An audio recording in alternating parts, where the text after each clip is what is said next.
Good evening. I apologize. I haven't been getting a lot of videos up. I need to. I'm not going to bullshit you. I'm kind of just a little dragging ass because I'm just feeling lethargic because I have not been anywhere near as active as I typically have been my entire life. You know, this sitting me down with these injuries I've had this past year. It sucked. Anyway, I'm not too far away from getting ready to get back into the gym, not too far off. I'm going to start to do some cardio this week. I think I'm okay with that. And we'll see how it goes from there. And I will try to get more videos up. I'm behind. I got a lot of correspondence from people to reply to. And I have a really good video I want to put up talking about organ health and markers to actually look out for if you're training, you're working out, you're getting older, or young as well, but particularly if you're getting older. There's a lot of health issues that probably at least, I'm being conservative here, probably at least 50% of all these guys that you look at and a lot of people look up to, and they've got all this muscle and they're in all this gear and everything else, probably at least 50% of these guys are going to have some organ issues, and they probably right now have some organ issues, and they either know it or they don't know it and have any idea at all because they don't know what to look for. And there are things that can go sideways and go very wrong that cannot right themselves no matter what you do afterwards. Once the damage is inflicted, the damage is done. That organ's compromised for life. So we're going to talk about that hopefully tomorrow. I was going to do that video tonight, but I'm not going to bullshit you. It's getting late, and I just don't have it in me right now. But what I am going to do, Brother Barrett emailed me, and we blocked him up, put some size on him. You know, he and I, it's a joint collaborative effort. He went from, he describes 145-pound skinny runner to a 170 pounds with significant muscle mass gained in the time we worked together. And he's got some questions about dietary-induced thermogenesis, and I know a lot of you guys here should be very familiar with this because this is my favored approach. I would always rather do a recomp than drop a bunch of size, have to put a bunch of size back on. And why? Homeostasis, baby. Homeostasis. Make of it what you will. As always, proof is in the pudding. Proof is in the pudding. You know, go out there and try everything under the sun. And if you get around to it and you want to put enough thought into it and planning that you can do a dietary-induced thermogenic type of a recomp, or a diet or a recomp, whichever, or you will probably agree with me thereafter. You will see a dramatic difference. Anyway, so his questions are, can I explain how it works, dietary-induced thermogenesis? Yeah, it's pretty simple, actually.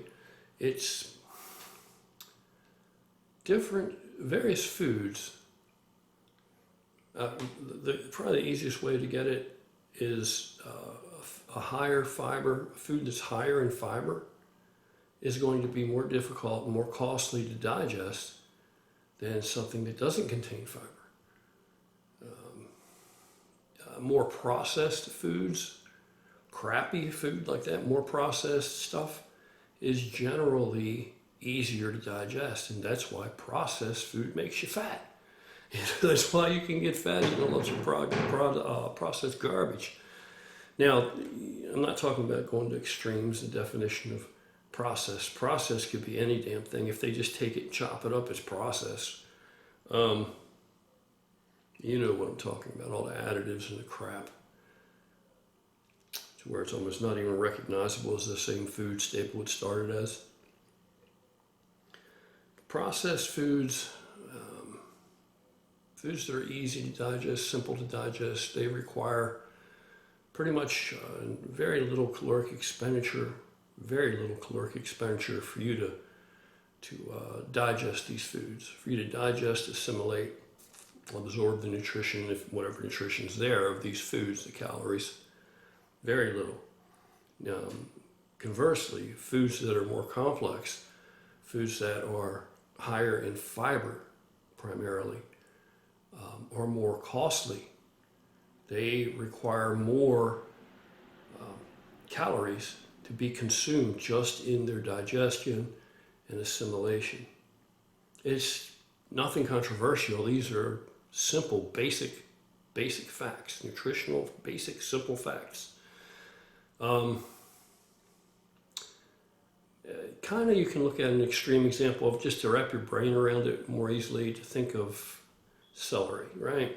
Some people go so far as to say celery has negative calories, which it's just that what they're saying, and it's not practical, it's not like you can't live off celery, but if you eat celery, for example, you're never going to get fat eating celery. If celery is your preferred choice of a snack food, which I don't know who that is, but if it is, you're never going to get fat from eating too much celery. You cannot consume enough celery that's going to make you fat, because it literally requires the consumption of more calories.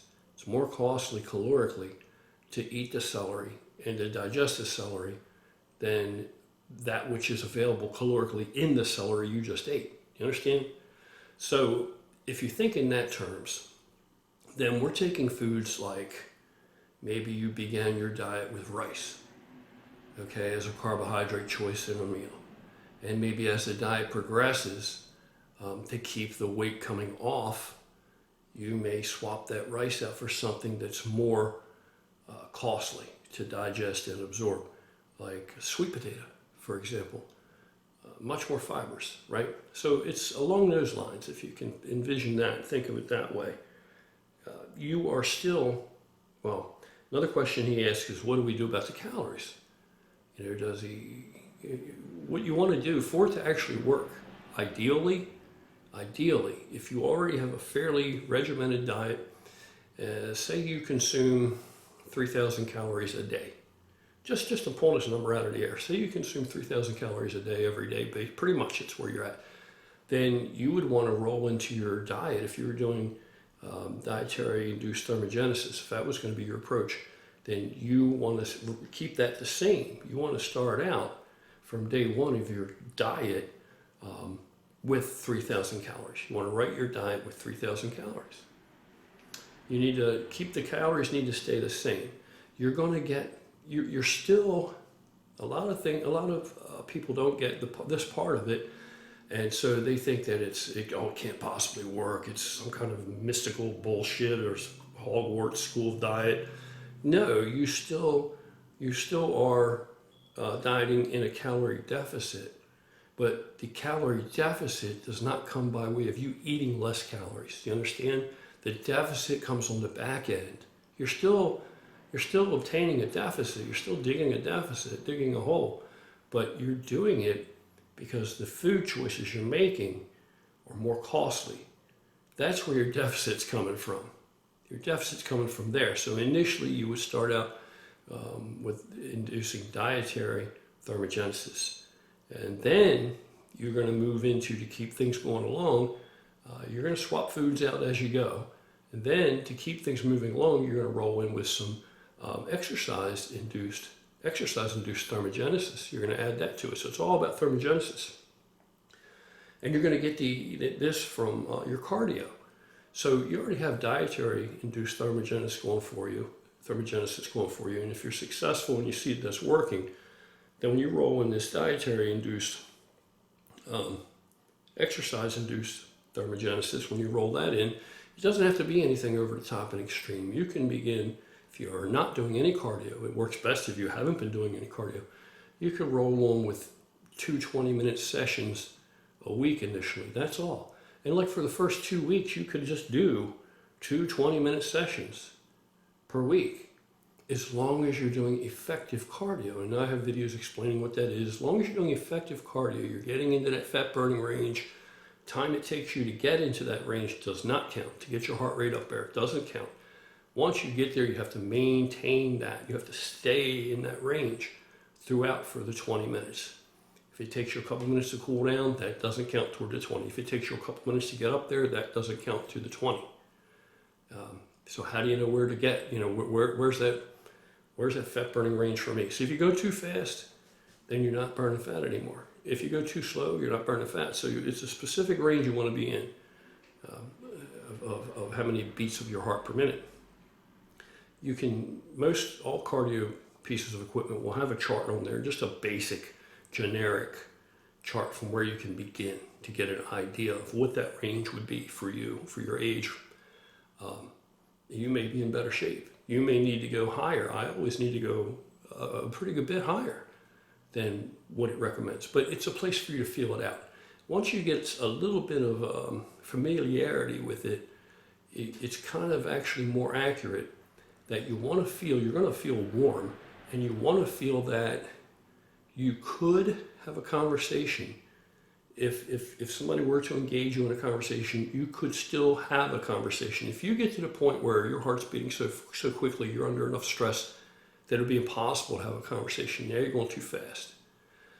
You want to be able to have a conversation, but you would prefer not. It would be uncomfortable to have a conversation. You would prefer not to have a conversation, but you would be capable. So that's where you want to be. And this, you'll get the feel for this. It's not that difficult. And then, there's so many little things. You do these things incrementally, right? So many little things, So as you're going through your diet, maybe you roll in some liquid L-carnitine. And there are all kind of people that will say, oh, L-carnitine doesn't help with fat loss. It's not enough to do anything. And that's complete and utter bullshit coming from people that just don't know any better. They just don't know any better. And I can prove to you that it works just by you trying it one simple time. I'll tell you what, you consume 3,000 to 4,000 milligrams of liquid L-carnitine about 10 minutes before you get on a treadmill to do your cardio, and then you tell me if it works or not. See, the reason they all think it doesn't work is because the studies and everything, they didn't use it, they didn't utilize it that way. If you just consume L-carnitine just as like you take your multivitamin, every day, I wouldn't count on that to contribute to any kind of significant fat loss. But you want it, and it's nutrient timing like everything else. You're going to take that, 3,000 or 4,000 milligrams liquid. You're going to consume that 10 minutes, 14, 15 minutes before you get on that treadmill. Fasted cardio. When you get on that treadmill, you're going to sweat your balls off, pardon the expression, but you're going to sweat your ass off. Much more so, 2 or 3 times more. You're going to be a lot hotter. That's what thermogenesis is. Where do you think that heat's coming from? Where do you think that sweat's coming from? Those are calories you're burning. So I'm going to tell you the God's honest truth. Initially, you do 2 sessions of cardio a week. You can use the L-carnitine. You're going to start to get the fat moving again. Later on, as long as it's working, if it works, don't break it. Later on, you ratchet it up some more. You move on to maybe 3 sessions of cardio a week. Or, maybe you take the 2 you're already doing and you elongate those. You're doing 20 minutes, maybe you make them both 25 minutes. There's room for you to see what's going to work for you. I would probably make them 3 sessions of 20. And then the next place I would go down the road is I would go 3 sessions of 25, 3 sessions of 30, right? You see, you've ratcheted up little by little. Common mistake, people jump in with both feet and do a ton of cardio. They think, well, if that works, I'll just do it every day. But then you get into such good condition that near the end, you're cardioing your ass off day in and day out trying to get that last bit of body fat off because you're in such good enough cardiovascular condition that it's much more difficult for you to challenge your body.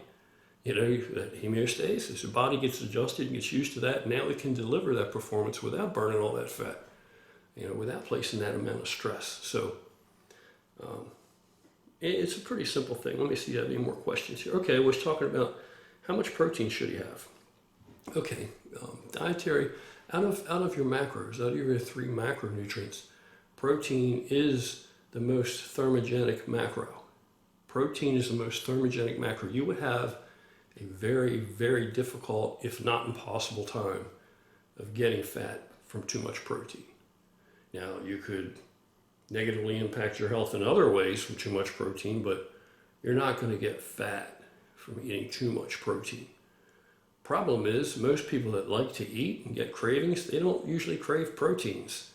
But so you want to turn that protein up. It actually takes more protein for me to run a dietary induced thermogenic diet and for me to kind of recomp and get bigger. I mean, you get leaner. It takes more protein for me to get leaner than it takes for me to get bigger. If I'm just strictly trying to gain mass, I don't need as much protein at all. I don't need anywhere near as much protein. What happens is when I take in too much protein, clearly too much protein, now my body has, this is the most costly macro I can consume. Now my body has to figure out what the hell to do with all this protein. I don't need all this protein for this musculature. I've got more than enough. So what do I do with all this excess protein? So your body has to metabolize and figure out what to do with all this protein. And literally you'll reach that sweet spot. It's not hard to do, where things will almost fold in on themselves. You'll be consuming all this protein, body's trying to figure out what to do with it, and you're digging even more of a hole in the back end. You're actually creating more of a deficit because you're consuming more calories in the effort of trying to metabolize all this excess protein. It's a very efficient way to drop body fat or to get lean.